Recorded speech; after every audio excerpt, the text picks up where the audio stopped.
All right, tomorrow, the U.S. Embassy officially relocates from Tel Aviv to Jerusalem. The move comes amid high tension between Israel and Iran. More on the Iranian side in a minute. This, of course, marks the completion of a major campaign promise for the president and clearly a show of support for Israel by the administration. With that, let's bring in David Key, spokesman for Israeli Prime Minister Benjamin Netanyahu, as we're less than 24 hours from the big celebration tomorrow. David, good to see you. Let's look beyond tomorrow. Big celebration planned by the Prime Minister and Israelis. Palestinians aren't going to be happy about it. They plan major protests. Let's look towards Tuesday and forward. How does this change things?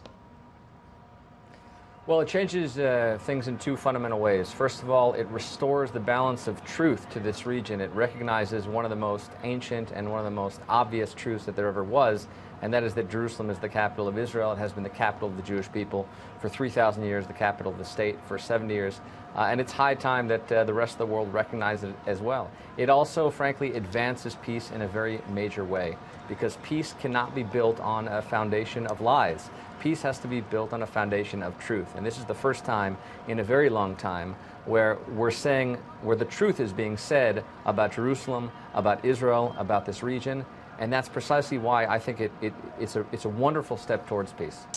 That is an analysis that I have not quite heard from, shall we say, the Palestinian side, who says that they're going to walk away essentially from the negotiating table and return. Some would call it violence, others would call it protests, whether it be in Gaza or on the West Bank. We know the IDF is ready for whatever comes this week, they say. Does them walking away really matter to your government? Well, sure, it matters. It makes peace a lot harder to attain. But the Palestinian leadership, unfortunately, has walked away a long time ago. They've said no to every single one of our overtures to meet for negotiations. Instead, they're paying hundreds of millions of dollars to terrorists and murderers and the families of terrorists. To give you one example, Hakim Awad, who murdered almost an entire family, is being paid $2 million over the course of his lifetime. Well, imagine what $2 million could do if it went to peace instead of to terrorists. So it's not the first time that the Palestinians are saying no to us. We hope they say yes, because peace needs dialogue and discussion and compromise. But the Palestinians are saying no to all of that. But David, if there are events that happened that your government pushed for, which was this move from Tel Aviv to Jerusalem, and now you're saying that because of this move, the Palestinians have done something that makes peace harder to come by. How can you have it both ways?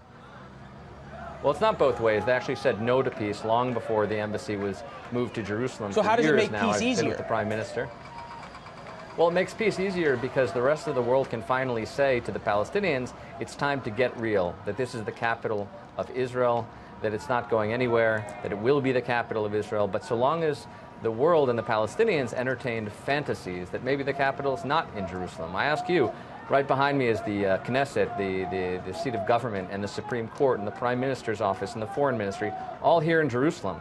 So it actually, for the very first time in a long time, tells the rest of the world this is exactly where the capital is, and it's time to get real. I've stood where you are many times, and I appreciate you staying focused with the sounds of what is Sunday night in Jerusalem behind you. So by way of explanation to our viewers, move on now to the issue of Iran, who doesn't seem to want peace with anybody, be it the attack on Israel from Syria a couple of days ago, or them chanting death to America in the streets on Friday. Take a listen to the Secretary of State on Fox News Sunday earlier. Get your reaction. I think Rouhani and Zarif need to explain why it's the case that while this agreement was in place, Iran continued its march across the Middle East. How concerned is your country about what the Secretary just said, Iran's march across the Middle East, and what are you willing to do about it? Well, Iran just shot 20 missiles into Israel. Iran has moved its army 1,000 miles westward. What on earth is it doing on Israel's border? Why is Iran there in the first place? And to get the answer to that question, you just have to listen to what their leadership says.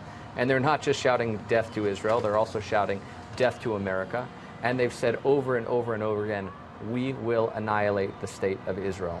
Just a few days ago, the Prime Minister exposed over 100,000 secret files and documents from Iran's secret nuclear archive, which proved beyond a shadow of a doubt that Iran had a comprehensive program to build a nuclear weapon. And the Iranian leadership was lying through its teeth. Just a few days ago, Zarif, the foreign minister, said, "We never wanted to build a bomb, except for the fact that they had an entire methodically cataloged arsenal, archive, of nuclear weapons that proved the precise opposite." David, this brings up an important point, and that is that reasonable people could agree there was not a lot of love lost between President Obama and your boss, Prime Minister Netanyahu, and there were some fundamental disagreements, especially about Iran's nuclear program. What is it like now to have an administration that is so supportive of Israel, so supportive of your actions against Iran, and in lockstep? Well, let me just say that the relationship between the United States of America and Israel truly has never been stronger than it is today. And this is a profoundly important week, both the recognition of Jerusalem as the capital, the moving of the embassy, and the ending of the Iran nuclear deal, which put Iran on a path towards an arsenal of nuclear weapons. And had that deal been allowed to continue, Iran would have been well placed to have a massive amount of enriched uranium for one singular purpose: the destruction of Israel.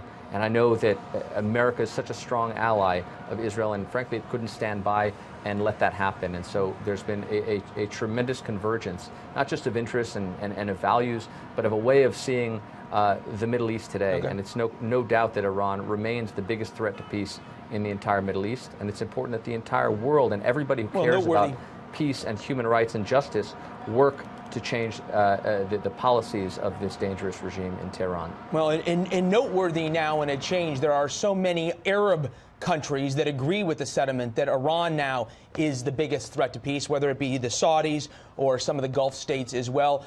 David Keyes on a Sunday night in Israel. We know you got a big day ahead of you tomorrow. Appreciate you being with us, sir. All the best.